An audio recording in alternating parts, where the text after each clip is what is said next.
Of course by that time though, the people will be chipped and totally under robotic control. So their every movement, and especially their hidden locations of the serpentine races, is determined by their food source, us. To my mind, that proves that they do not come from galaxies far, far away. They are creatures of this universe, just not primarily this dimension. One of the things the great serpent achieved in the garden was separating mankind from accessing the serpent's home dimension naturally, as Adam and the first woman may well have been able to before the fall. They did, after all, freely interact with the trees in the garden, which are merely metaphors for angels. Dust shalt thou eat all the days of thy life, and I will put enmity between thee and the woman, and between thy seed and her seed. So, this is the exact reason then for the hatred between mankind, the serpentine races, and most likely their followers too.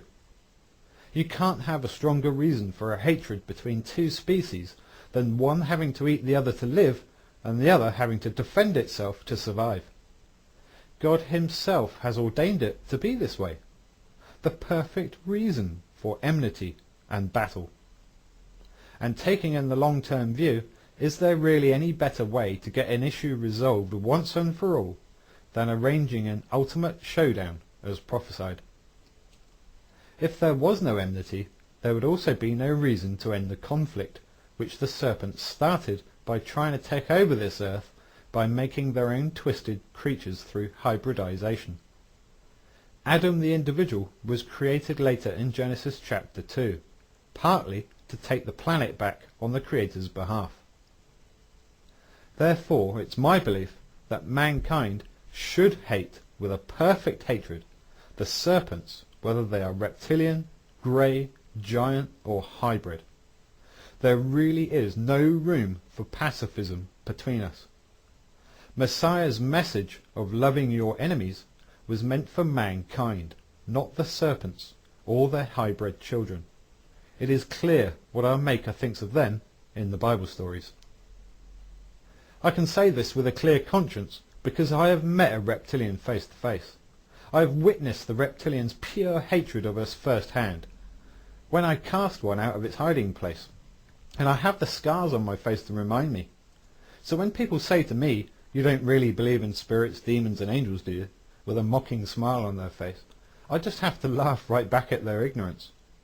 These entities don't have the same size restrictions as we do when it comes to physical objects. They can travel through electricity cables or take up residence in that small wooden idol brought home from a holiday. Bringing evil into our homes is so easily done through ignorance of the devil's devices. Anyway, on with the next section. It shall bruise thy head, and thou shalt bruise his heel. People have been confused over this section just as much. Again, the NIV is delicately misleading with, "He will crush your head, and you will strike his heel," which makes it harder to understand as it leads the thoughts into ones of battle and such like. In fact, the meaning is amazingly simple.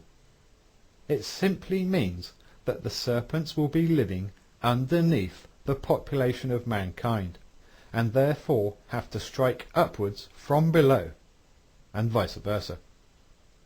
This is the key indicator that they mainly live within our very own hollow earth. This explains all the underground activity, the hellish sounds recorded by that Siberian mining company when digging deeper than ever before, the flying craft coming out of the oceans, and just so many things. Talking about that Sounds of Hell recording from the Edge's archives, isn't it possible then that the miners merely found a cavern where people are imprisoned, tortured and eaten? It does not necessarily have to have been hell itself. It's my belief that this is why the dumb bases are controlled by people only on the upper levels, and only the aliens dominate the lower levels. They simply do not want people getting close to their homes. In saying this though, we do know that they have interplanetary travel, and so they do live on other planets as well. But they need a continual supply of people to live off. Hence the journeys back and forth as they ferry, among other things, thousands of sheeple livestock.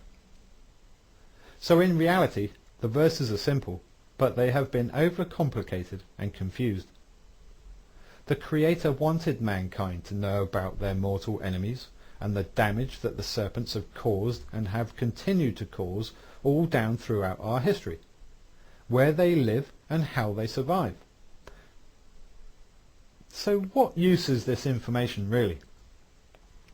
Well now that Zachariah Stitchin has been revealed to be a reptilian disinformation agent by Mrs. Arizona Wilder, in that he was pushing the serpents were our creators rhetoric, this same regurgitated serpent poo is again used in the latest Indiana Jones and the Kingdom of the Crystal Skull movie.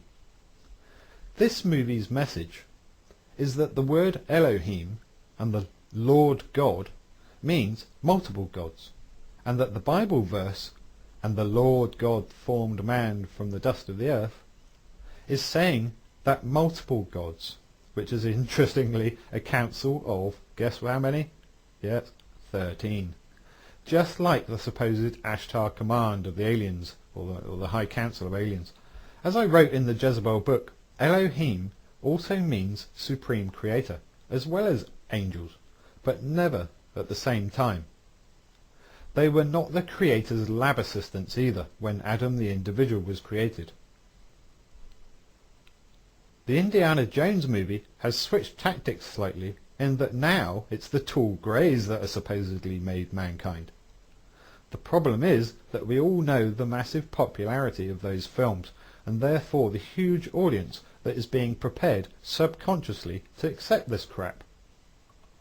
It's occurrences like this where the movie makers reveal themselves to be no small part of the overall evil plan, and it's most likely due to them being either serpent seeders themselves, or at least in their pockets.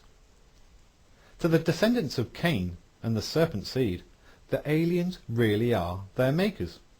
But we have to remember that they are not even the same species as mankind.